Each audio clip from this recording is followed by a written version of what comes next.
یہ ضروری ہے کہ ہمارے بچوں میں یہ عظیم تاریخوں کو منتقل کرتے رہیں۔ کربلا تو ہر سال سنتے ہیں، لیکن پھر کیوں سناتے ہیں؟ اس لیے کہ بار بار سننے سے جذبہ جوان رہتا ہے۔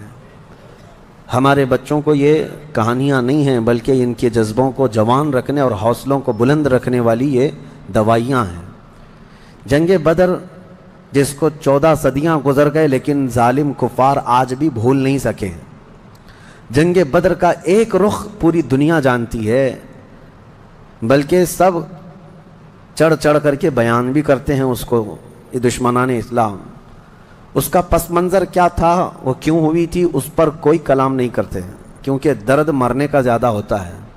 تو یہ مرے زیادہ تھے، اس میں 70 کافر مرے تھے اور 70 قیدی بن کر کے آئے تھے۔ پوری جنگ بدر میں ان کفار کو صرف یہی دکھتا ہے کہ 70 لوگوں کو مارا اور 70 کو پکڑ کر کے قیدی بنا لیا۔ پوری جنگ بدر میں یہی نظر آتا ہے۔ لیکن میرے عزیزو، اگر انصاف کی عینک رکھنے والا غور سے ان حالات کو پڑھے گا تو اس نتیجے کو پہنچے گا، اسلام میں یہ جتنی جنگیں ہوئیں جس میں حضور پاک صلی اللہ تعالیٰ علیہ وسلم تشریف لے گئے، اکثر کا تعلق ڈیفنس سے ہے، یہ ڈیفینسیو رہی ہیں۔ اب میں آپ کو ایک چیز بتاتا ہوں، کیونکہ جنگ بدر کے احوال بتانے سے پہلے اس کا پس منظر بتانا ضروری ہے کہ کیوں ہوئی۔ اچھا، یہ بھی میں آپ کو کلیئر بتا دوں کہ یہ پہلی جنگ نہیں ہے، جیسے کہ مشہور ہے نا جنگ بدر، اس سے پہلے بھی چھوٹی چھوٹی جنگیں ہوئی ہیں، لیکن جو بڑی جنگ جس میں مقابلہ ہوا اور جس میں اللہ نے روشن فتح عطا کی، وہ بدر کی جنگ ہے، 17 رمضان المبارک 2 ہجری کو۔ انشاءاللہ میں سیرت کے درس میں عرض کروں گا، جنگ بدر سے پہلے بھی 6 جنگیں ہوئی ہیں تقریباً، جس میں کچھ صحابہ گئے تھے، کچھ میں حضور بھی گئے تھے، کچھ میں ہلکی پھلکی مڑ بھیڑ ہوئی اور کسی میں جنگ نہیں ہوئی، لیکن جو بڑی یعنی صف آرا ہو کر جنگ ہوئی تھی وہ جنگ بدر، یہی 17 رمضان المبارک والی، یہ پہلی ہے۔ جیسے کہ ایک بدر اولا بول کر کے ایک جنگ مشہور ہے، اور بدر ثانیہ اس کو کہتے ہیں، یہ 17 رمضان المبارک والی، میں اس کو انشاءاللہ سیرت کے بیان میں عرض کروں گا۔ آج اس پر ہم فوکس کرتے ہیں کہ کیوں ہوئی۔ 13 سال مکہ مکرمہ میں نبی پاک صلی اللہ تعالیٰ علیہ وسلم نے گزارے اعلان نبوت کے بعد۔ ویسے تو 53 سال آپ وہاں رہے، 13 سال اعلان نبوت کے بعد کیا کیا تکلیفیں نہیں اٹھائیں۔ آپ نے سیرت کے درس میں بھی سنا ہوگا، اس رسول محترم صلی اللہ تعالیٰ علیہ وسلم کو مارا بھی گیا، پیٹا بھی گیا، ان کے ساتھیوں کو طرح طرح کے عذابات دیے گئے۔ تاریخ آج محفوظ ہے، لیکن ظالموں کو یہ نظر نہیں آتا آتنک کون پھیلایا ہوا تھا۔ یہی کفار تھے، یہ مشرکین تھے، یہ دہشت گرد تھے۔ مجھے بتاؤ، رسول پاک کے غلاموں کو سولی پر لٹکا کر ان کی ناک کاٹنا، ان کے کان کاٹنا، ان کے ناخنوں کو پکڑ سے کھینچنا، کیا یہ دہشت گردی نہیں ہے؟ حضور پاک صلی اللہ تعالیٰ علیہ وسلم کے چہتے صحابی حضرت عمار بن یاسر کو انہوں نے آگ میں جلایا تھا۔ حضرت بلال حبشی کو تو روزانہ رسی پیر میں ڈال کر کھینچا جاتا تھا۔ حضرت عامر بن فہیرہ، حضرت ابو فقیہہ، حضرت خباب ابن الارت، حضرت خبیب ابن عدی، حضرت سیدہ سمیہ، ان کو تو گھوڑے کے پیروں میں باندھ کر کے شہید کر دیا گیا تھا۔ کیسے طرح طرح کے عذابات دیے تھے کفار مکہ نے، ایک دو نہیں ہے، ظلم کی ایک لمبی داستان ہے۔ اور پھر پلس اس پر نبی پاک صلی اللہ علیہ وسلم کو ان کے خاندان سمیت سوشل بائیکاٹ کر کے رکھنا۔ حضور نے 3 سال تک 2 پہاڑیوں کے بیچ کے درے میں گزارے ہیں، اور ایسے کہ پورے مکہ والے پہرا لگا کر بیٹھتے تھے 24 گھنٹے تک نگرانی، کہ کوئی جا نہ پائے حضور تک، ان کے خاندان تک۔ ان دنوں میں نبی پاک صلی اللہ علیہ وسلم پتے کھاتے رہے اور چمڑوں کو ابال کر کے پانی میں وہ کھاتے رہے۔ 3 سال گزرے ہیں، جبکہ مشرکین مکہ میں سے ہی کچھ اہل خیرت جو تھے انہیں رحم آ گیا ان معاملات کو، اور انہوں نے یہ معاہدہ توڑا۔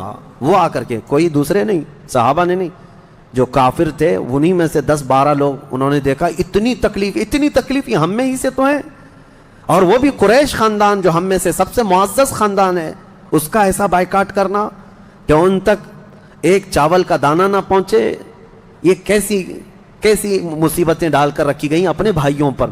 مشرکین نے خود یہ توڑا تھا معاہدہ، اور پھر ان کو ہر طرح کے سہولیات مہیا کر دی تھی حضور کے خاندان کو۔ یہ تکلیفیں، 70 صحابہ مکہ چھوڑ کر کے حبشہ جا چکے تھے ہجرت کر کے، معمولی بات ہے، آپ کے محلے سے 4 لوگ جائیں کیا حالات ہوتے۔ یہ آج ظالم کتے جو ہے گھروں کے اوپر دروازوں پر زبردستی کا بورڈ لگا کر کے پلائن کرتے رہتے ہیں ہاں کہ یہاں سے محلہ خالی ہو رہا ہے مسلمانوں کی وجہ سے، ایک ہندو گھر یہاں سے شفٹ ہو رہا ہے، ہجرت کر رہے ہیں، مائیگریٹ کر رہے ہیں. یہ ناٹک ہے، کوئی چیز نہیں. کبھی تم نے تاریخ یہ بتائی کہ 70 صحابہ جو اپنا گھر بار سب چھوڑ کر، جس میں خود رسول اللہ کی بیٹی بھی ہے، حضرت رقیہ اور حضرت عثمان غنی، دونوں حضور کے داماد بھی، حضور کی بیٹی بھی ہیں، یہ حبشہ چلے گئے تھے ہجرت کر کے. حضور صلی اللہ علیہ وسلم کے خاندان کے کتنے لوگ، حضرت جعفر طیار مولا علی کرم اللہ وجہہ الکریم کے سگے بھائی ہیں. حضور پاک صلی اللہ علیہ وسلم کے خاندان کے کتنے لوگ نکل کے جا چکے تھے حبشہ میں، ایتھوپیا. عرب لوگ افریقہ میں جا کر کے رہ رہے ہیں. اور پھر اس کے 3 سال کے بعد حضور خود ہجرت کر کے چلے گئے مدینہ. تو حضور ہجرت کر کے گئے تو کیا اکیلے گئے؟ 1 سال نہیں گزرا تھا کہ مکہ میں جتنے مسلمان تھے سب کے سب ہجرت کر کے مدینے چلے گئے. مکہ والوں کو سکون سے رہنا چاہیے نا، بات ہو گئی نا. میں آپ کو بتا دوں، کفار و مشرکین کبھی کسی بات سے راضی نہیں ہوتے، اور نہ کبھی یہ سکون، ذہنی سکون ان کو نہیں حاصل ہو سکتا. تم اگر کوئی محلہ چھوڑ کر کے بھی چلے گئے تو تمہارے سے دشمنی ان کی کم نہیں ہوتی. جو دشمن ہے وہ دور بیٹھ کر کے ہی جلتا رہتا ہے کہ وہاں سکھ سے کیوں رہ رہے ہیں یہ لوگ، یہاں سکون سے کیوں رہ رہے ہیں لوگ. مدینے جب رسول پاک اور ان کے صحابہ گئے تو مکہ والوں کو تو جو معاملہ تھا ختم ہو گیا. جن سے تمہاری روزانہ لڑائی ہوتی تھی وہ جا چکے، نہ ان کے صحابہ ہیں نہ وہ رسول پاک وہاں پر ہیں. نہیں، اس کے باوجود ان کفار مکہ نے کیا کرنا شروع کیا؟ 10 لوگ، 15 لوگ، 20 لوگ کبھی جتھا بنا کر کے مدینے تک جاتے تھے. رات کے وقت وہاں کے مسلمانوں کے باغیچے کھجوروں کے جلا کے آ جاتے. اور کبھی اگر 2-4 صحابہ مسلمان باہر نظر آتے تو ان کو پکڑ کر پیٹتے تھے، مارتے تھے. کہاں پر؟ مدینے میں جا کر. جب اس قدر ظلم بڑھ گیا تب میں آپ کو بتاؤں 13 سال کے بعد اللہ نے جہاد کا حکم نازل فرمایا. اے محبوب کھڑے ہو جائیں اور جو آپ سے لڑ رہے ہیں ان سے مقابلہ فرمائیں. 13 سال تک تو کبھی لڑنے کا حکم نہیں آیا. مدینہ طیبہ میں جانے کے بعد جب مسلمانوں کی اپنی ریاست بن گئی، وہاں اپنی ایک حکومت اسٹیبلش ہو رہی ہے، تب یہ جا کر کے اگر اس کے اندر دسیسہ کاری کریں، پیوند کاری کی بجائے وہاں جا کر کے شب خون ماریں رات کے وقت، تو پھر اللہ تعالیٰ کا حکم نہیں آئے گا. میں اس کو اس سے قبل ایک مثال سے پوچھا تھا آپ کو.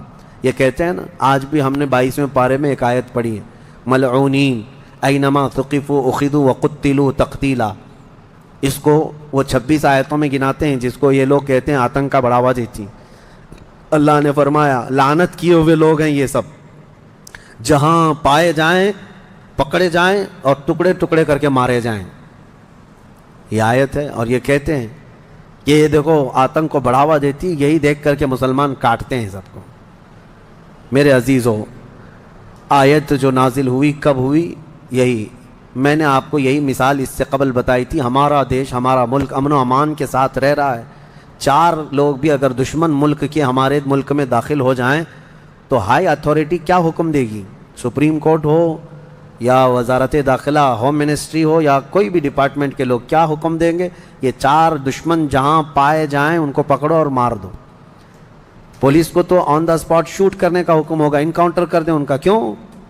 ہمارے ملک کا نقصان کر سکتے ہیں. یہی بات تھی مدینے میں جا کر کے جب مکہ کے کفار نقصان کر رہے تھے، صحابہ کو مار رہے تھے، حکم آیا کہ اب ان کے ساتھ نرمی نہیں، اب ان کے ساتھ لڑو اور اپنی جان کی حفاظت کرو. آج ہر ملک اتنا ڈیفنس کا اختیار رکھتا ضرور ہے. جاؤ گھس کر کے دکھاؤ کسی ملک میں، بغیر ویزے کے جائیں گے تو پکڑ کر کے مار ڈالیں گے.